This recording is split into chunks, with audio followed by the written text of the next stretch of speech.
Hello বন্ধুরা, তোমরা কেমন আছো? আশা করি ভালো আছো। আমার সুইট র্যাবিট চ্যানেলে তোমাদের অনেক অনেক স্বাগত।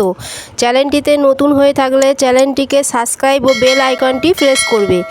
আজকের ভিডিওর মূল বিষয় হলো খরগোশ হঠাৎ করে খাওয়া দাওয়া বন্ধ করে দিয়ে কেন চুপচাপ বসে থাকে। তো খরগোশ হঠাৎ করে খাওয়া দাওয়া বন্ধ করার পিছনে অনেক কারণ থাকে। প্রথমত হলো অতিরিক্ত গরমে। ধরো খাঁচাটি রোদে আছে বা গরম আবহাওয়া, খাঁচাটার মধ্যে মানে একটা গরম আবহাওয়া আসছে, ঠান্ডা ভাব একদম নেই। তো তখন খরগোশটি গরমের জন্যে, অতিরিক্ত গরমের জন্যে খাওয়া দাওয়া ছেড়ে দিয়ে চুপচাপ বসে থাকে। দ্বিতীয়ত হলো যদি খরগোশের পেটে গ্যাস হয় বা বদহজম হয়ে থাকে তখন ওরা খাবার খায় না। খরগোশের খাবারে পোকামাকড় থাকলেও ওরা খাবার খেতে চায় না। ধরো আমরা ভাবছি আমাদের খরগোশটা বেশি বেশি খায়, খেতে ভালোবাসে, তাই যতটা পরিমাণে খেতে দেওয়া উচিত তার থেকে বেশি পরিমাণে খেতে দিলাম। তারা যেহেতু খেতে ভালোবাসে তাই সবটা খেয়ে নেবে। কিন্তু এইভাবে চলতে থাকলে 2-3 মাস বাদে খরগোশটির বদহজম ও গ্যাস হবে ও পরে অসুস্থ হয়ে পড়বে। তৃতীয়ত হলো যদি খরগোশের শরীরে কোনোভাবে ব্যথা বা আঘাত লাগে তখন তারা চুপচাপ বসে থাকে, খাওয়া দাওয়া করে না।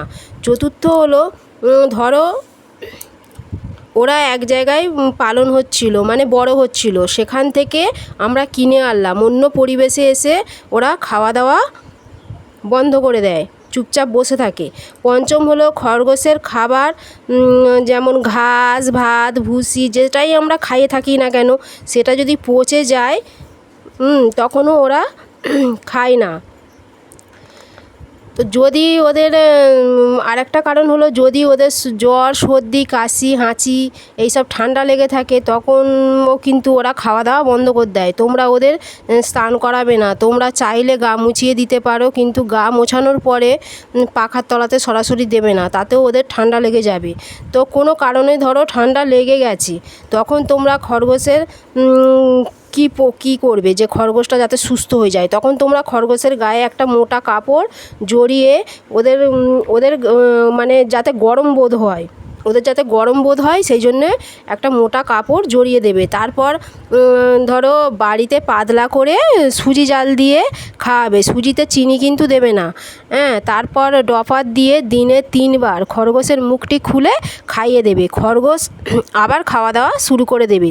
মুখে অরুচি থাকলে সেটাও কেটে যাবে। যদি এতে ঠিক না হয় তাহলে পশু ডাক্তারখানায় নিয়ে যাবে, তো ওরা ওষুধ দিয়ে দেবে। আমি কোনো ওষুধের নাম ভিডিওতে বলি না, কারণ আমি ঘরোয়া ট্রিটমেন্ট করেই আমার খরগোশকে সুস্থ করি, কোনো ডাক্তারের কাছে আমি নিয়ে যাই না, তাই ওষুধের নাম আমি বলতে পারবো না। কোনো সময় যদি বাড়াবাড়ি কিছু হয় তখন যদি আমি ঔষধ খাওয়াই তো দর্শক বন্ধুরা তোমাদের অবশ্য জানিয়ে দেবো। তো ভিডিওটা এখানেই শেষ করছি, পরের ভিডিওতে আবার দেখা হবে।